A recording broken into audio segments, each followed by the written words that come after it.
Ceci dit, effectivement, alors, être fier d'être rotarien, c'est sûr, c'est une expérience extraordinaire, mais nous sommes face à une période de transition.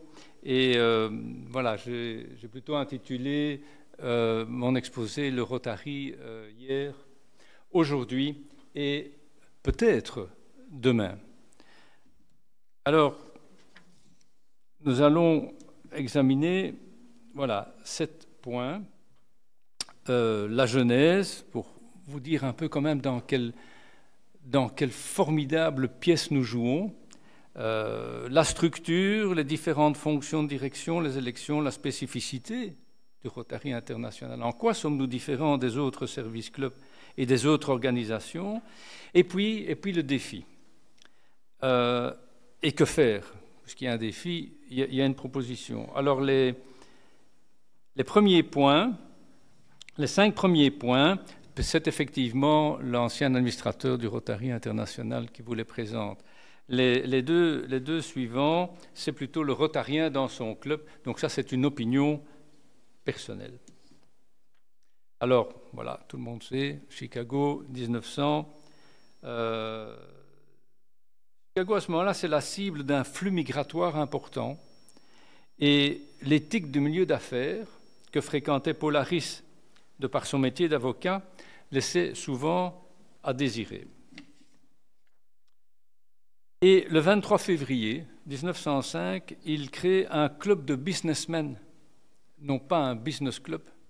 Et ça, c'est aussi quelque chose qu'aujourd'hui, beaucoup de Rotariens ont l'air un peu gênés de ça, mais nous sommes des gens actifs. Alors, bon, il y a des hommes d'affaires, il y a des gens qui sont dans la politique, il y a des gens qui sont dans les services. Mais nous sommes des gens actifs et nous sommes des professionnels. Donc c'est un club de professionnels.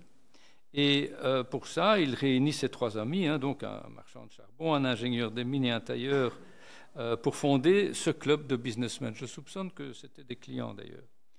Et le club est nommé Rotary, pourquoi?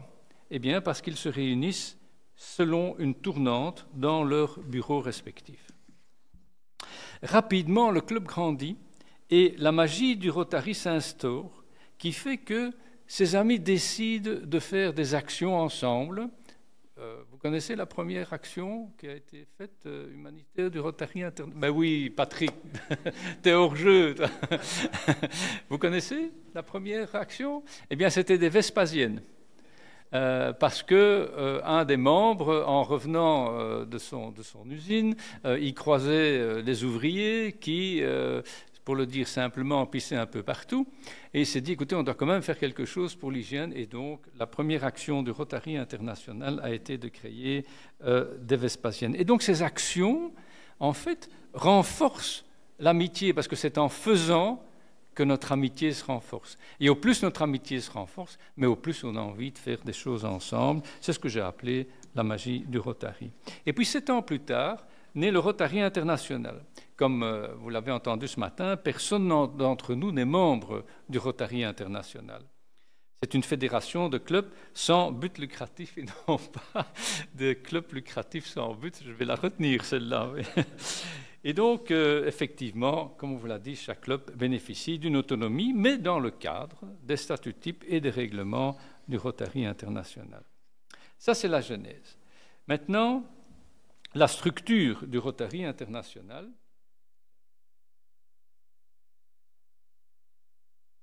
Alors, la structure du Rotary international, il y a 3 niveaux. Il y a les Rotariens, environ 1,2 million aujourd'hui, 34 800 clubs, 530 districts, peut-être 531, dans 200 pays et contrées.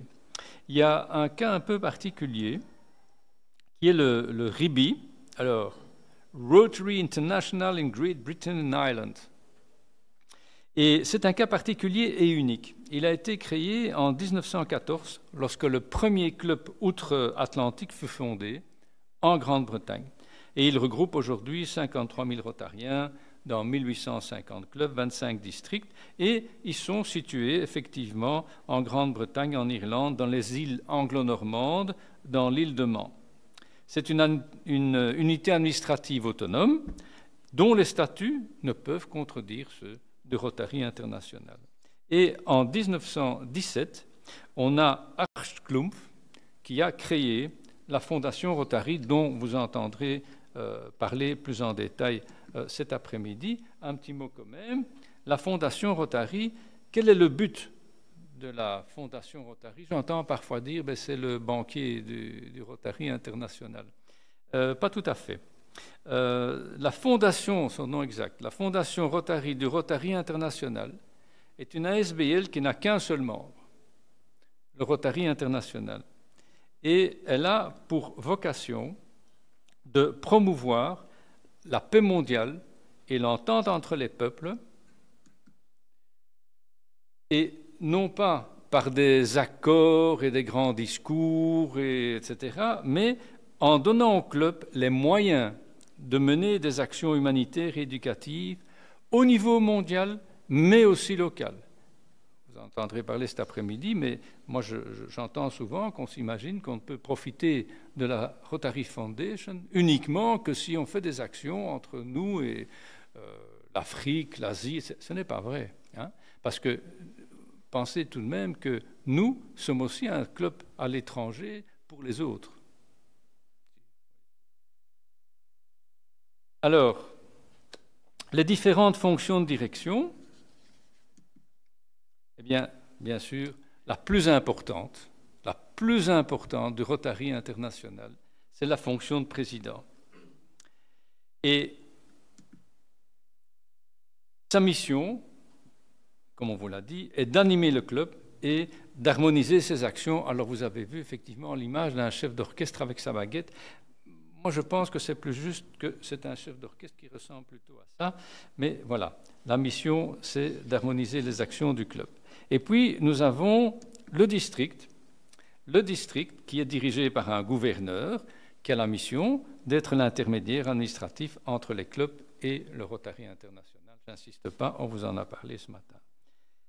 Ensuite, et ça c'est quelque chose que je trouve intéressant aussi de savoir, justement, cette machine extraordinaire dont nous bénéficions, eh bien, le Rotary International est dirigé par un conseil d'administration qu'on appelle le board en anglais, et il est composé du président et de 17 administrateurs.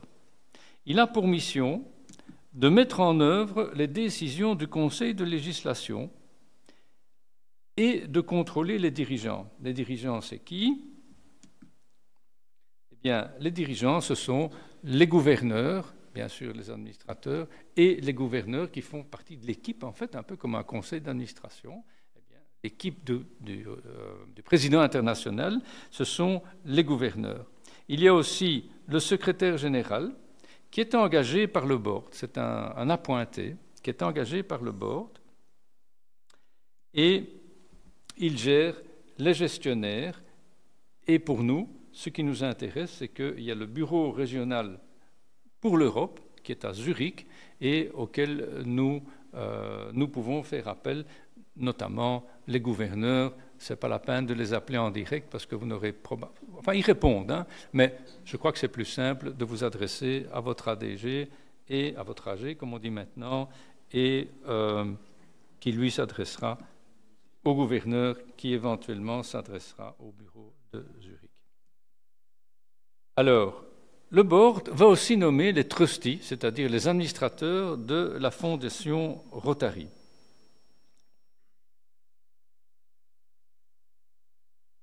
La fondation, elle est gérée par 15 trustees, donc les administrateurs. Le secrétaire général du Rotary International va assumer la fonction de secrétaire de la fondation et le trésorier va être le trésorier de la fondation, ce qui m'a permis d'avoir cette expérience extraordinaire de gérer à l'époque 850 millions de dollars. La bourse a beaucoup chuté quand j'ai commencé, mais elle a remonté quand je suis parti. Et voilà. Donc, je ne parle pas plus de la fondation puisque vous en entendrez parler cet après-midi. Mais voilà, elle est en contact avec le district par le responsable de la fondation qui, lui, est en contact avec les clubs. Alors, les élections, ça c'est aussi quelque chose qui me parle beaucoup, parce que le système électoral institue une démocratie représentative, de telle sorte que le Rotary appartient aux Rotariens qui l'animent, aux Rotariens qui s'en occupent. Et c'est ce que je vais essayer de vous démontrer par ce système électoral. Donc, le club, en création, là, celui-là, le président du club est élu par les membres du club. Et la durée de son mandat est généralement d'1 an, 2 ans dans certains clubs qui sont plus importants. Ensuite, on a le gouverneur. Et le gouverneur de district est proposé par qui? Par les Rotariens. Combien d'entre vous savent que c'est vous qui proposez le candidat gouverneur? Hors jeu. Il est choisi par un comité de nomination. Par un comité de nomination constitué selon les règles déterminées par qui? Par les clubs. C'est vous qui déterminez les règles de nomination que le district doit suivre. Actuellement, dans notre district, le comité est composé des 5 anciens gouverneurs les plus récents. Mais dans d'autres districts, c'est différent. C'est vous qui décidez. Le comité se prononce sur la base de candidats qui sont des passe-présidents de leur club et proposés par le club. Le gouverneur en fonction, qui ne participe pas au vote du comité de nomination, communique la décision du comité au club. Et qu'est-ce que fait le club qui n'est pas d'accord? Vous savez que vous pouvez ne pas être d'accord. Vous savez pas ça. Un peu le bazar dans le district. Je suis désolé, Patrick, mais voilà. Eh bien, qu'est-ce que fait le club? Eh bien, si c'est OK, tout va bien, l'élection à la conférence de district. Et si ce n'est pas OK, eh bien, le club peut proposer d'autres candidats. Il y a une procédure à suivre, hein. Mais encore une fois, ce que je veux souligner ici, c'est que ce sont les Rotariens et leur club qui sont les propriétaires du Rotary international avec tous les avantages et les droits que ça comporte et bien sûr les devoirs. Alors, le membre du board, donc le membre du board, les administrateurs sont élus par qui? Par les Rotariens. En effet, l'administrateur, il y a un comité de nomination qui est composé des past gouverneurs, et ce comité, ces past gouverneurs, sont élus par les clubs, encore une fois. Qu'est-ce qui se passe? Les clubs proposent des past gouverneurs comme candidats, et puis il y a les administrateurs qui sont élus, le secrétaire général prend connaissance de ça, le secrétaire général du Rotary international, et il avertit les clubs. Il dit, voilà, bonne nouvelle, c'est Bernard Rosen qui est élu administrateur. Quelques-uns qui sont contents. Hein? Donc, il est élu à l'élection, il est élu à la convention internationale qui suit la décision, mais s'il y a des clubs qui ne sont pas d'accord, ils peuvent dire, ah non, pas lui. Hein? À ce moment-là, ils peuvent proposer un candidat en opposition au secrétaire général qui organise alors un vote par correspondance. Le mandat est de 2 ans. Bien sûr, pour une telle fonction, pour accéder à une telle fonction, il faut être un rotarien sérieux.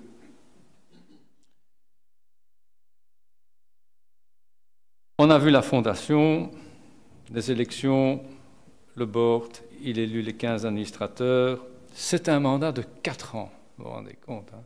Pendant 4 ans, les membres du board de la fondation voyagent, vont visiter les districts, surveillent ce qu'on fait avec l'argent de la fondation, surveillent, c'est un peu la cour des comptes, si vous voulez, de la fondation Rotary.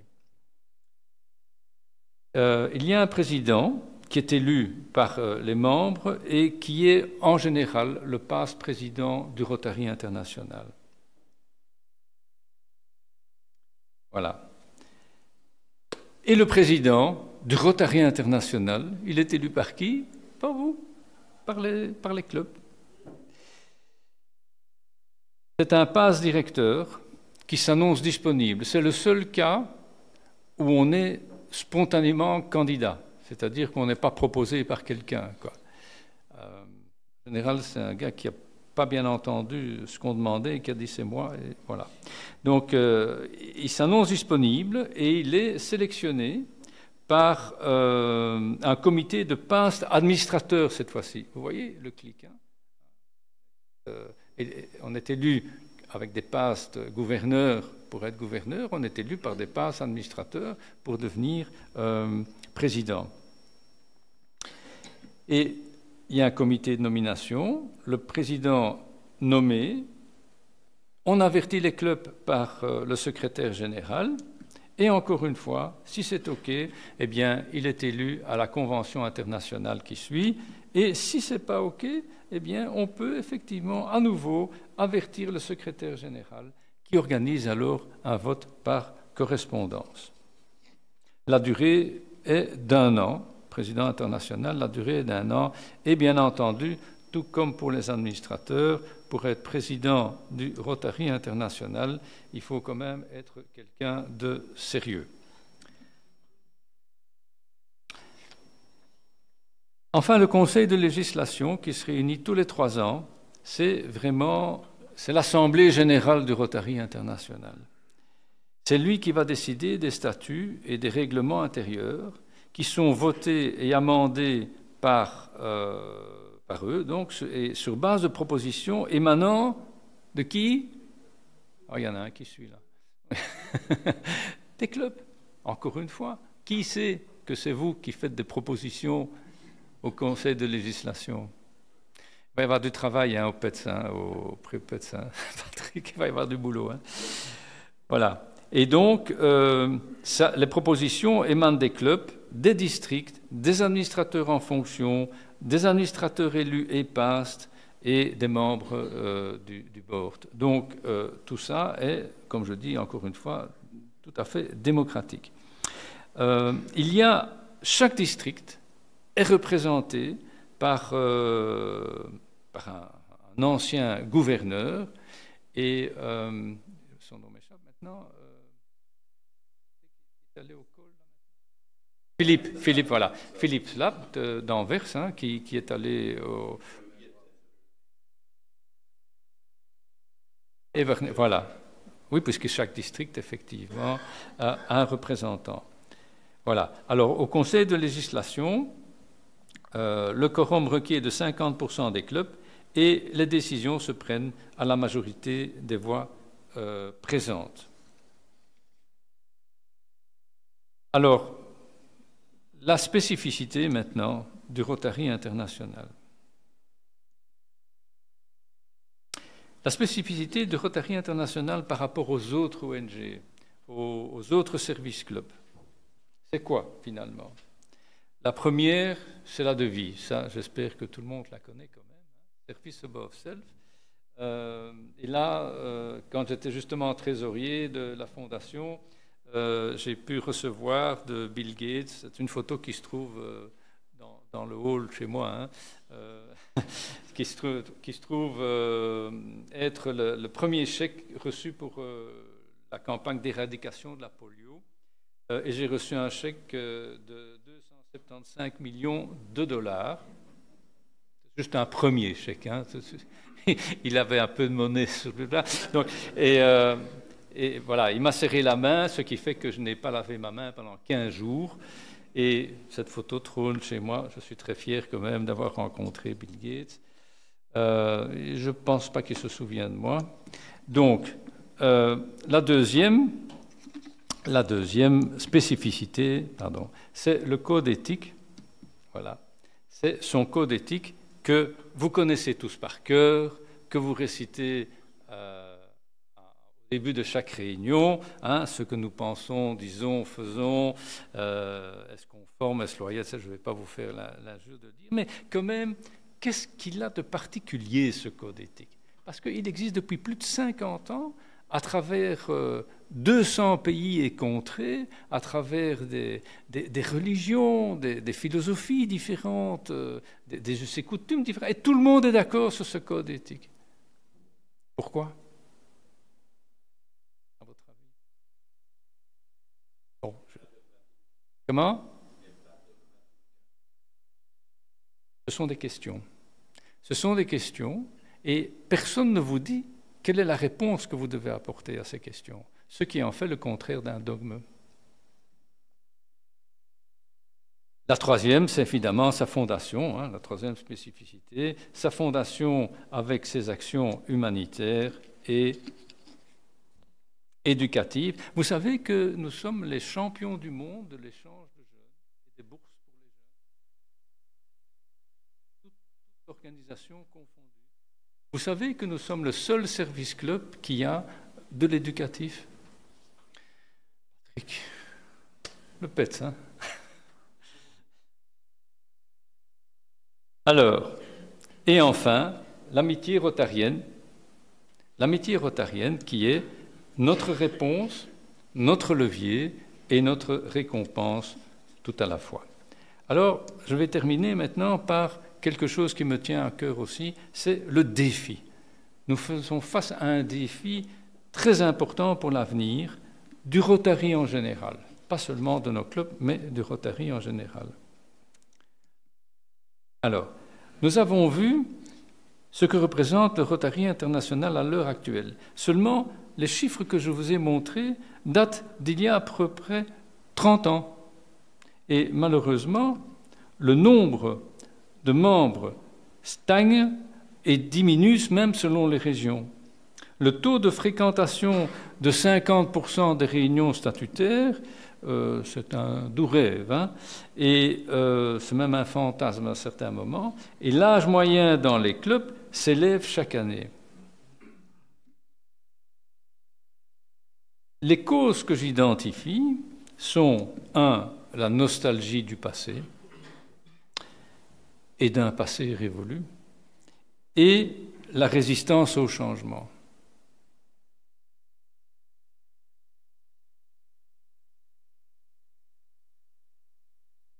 Aussi, l'inadaptation au mode de vie actuel. Le jeune professionnel, qui est notre cible de recrutement, mais il dispose, comme nous tous, de 168 heures dans une semaine. Et ces 168 heures sont réparties entre la vie professionnelle, la famille, les loisirs, la santé et le sommeil, et chacun selon un ordre de priorité propre. Et le Rotary à ce moment-là, eh bien, si le Rotary doit entrer en compétition avec ses priorités, aucune chance. Ça, il faut bien en être conscient. On peut argumenter, convaincre tant qu'on veut. Ce sont des priorités que les jeunes d'aujourd'hui, auxquelles les jeunes d'aujourd'hui ne vont pas déroger. Alors, aussi, une absence de réseaux sociaux, et on vient de parler notamment d'harmonie, mais il y a bien plus que ça, hein, ceux qui fréquentent les jeunes ou qui ont des rotaractes, qui sont parrains de rotaractes le savent. Qu'est-ce qui se passe aujourd'hui? Ah, viens au Rotary, c'est formidable. Je ne sais pas qui vous êtes. Je ne connais pas votre association, je ne connais pas vos actions, je ne connais pas votre vision, je ne connais pas vos membres, je ne connais pas vos valeurs, je ne connais pas votre réputation. C'est quoi que vous attendez de moi, en fait, hein? Et tout ça, celui qu'on approche devrait savoir tout ça déjà.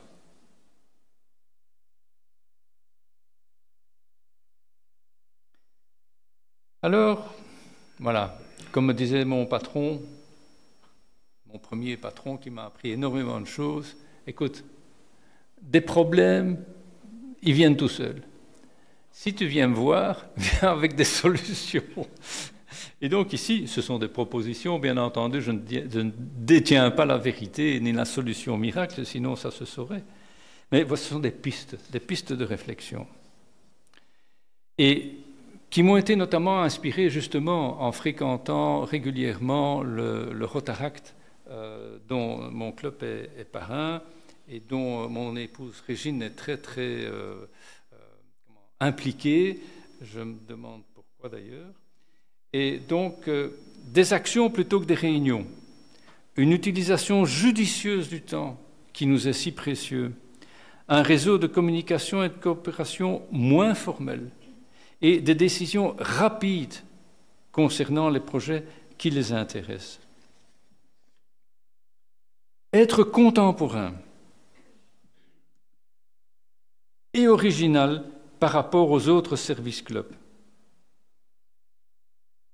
ou associations d'ailleurs, surtout sur le plan humanitaire, où nous sommes en concurrence avec des ONG qui sont des professionnels, qui ont des gens rémunérés, c'est leur boulot, c'est leur job, et nous, on se porte en concurrence avec eux. Difficile, hein? Mais voilà, il faut penser comment faire pour être différent. Et aujourd'hui, le problème auquel nous sommes confrontés, c'est qu'avec toutes ces ONG, il n'est pas nécessaire d'être rotarien pour faire de l'humanitaire. Donc, il faut être rotarien pour le faire autrement. Alors, le réseau professionnel actif de tous horizons, il faut constituer un argumentaire efficace sur le Rotary et sa spécificité, et notamment mettre en avant que nous sommes un réseau de professionnels actifs tous horizons. Alors, professionnels actifs, au moment où je rentre, il n'est pas question de jeter à la poubelle les retraités. C'est juste une précision. Et que font ces professionnels actifs? Ils encouragent une éthique dans la vie professionnelle et privée inspirée du critère des quatre questions dont je vous ai parlé, et qui favorise la paix mondiale et l'entente entre les peuples par des actions humanitaires et éducatives, et dont la devise est, voilà, « Service above self ». C'est ça, le Rotary auquel on vous demande d'adhérer. Il faut aussi dire que le Rotary est un réseau qui répond à la question, il faut que nous puissions répondre à la question, mais qu'est-ce qu'il y a pour moi là-dedans? C'est très important, parce qu'ils ne vous le diront pas, mais c'est la question qui va se poser en premier. Quel intérêt j'ai à faire partie du Rotary plutôt que d'un autre? Un réseau où les membres s'entraident, parce qu'on peut aussi s'entraider entre nous, qui font du networking. Alors là, c'est le tabou des tabous parmi les tabous, hein. Alors il y a une règle simple. Prendre le directory pour prospecter, non. Prendre le directory pour trouver un dentiste qui est rotarien, oui. C'est une règle simple, mais voilà. Et c'est aussi un réseau d'amis de qualité et qui aiment s'amuser. Alors en résumé, une organisation qui emporte leur choix à ses cibles, qui emporte leur choix parmi tant d'autres possibilités. Et dans l'idéal, si notre communication est bien faite,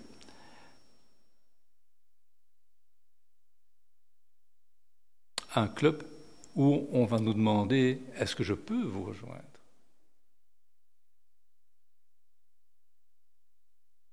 Voilà. Pour cela, il y a encore une règle assez simple.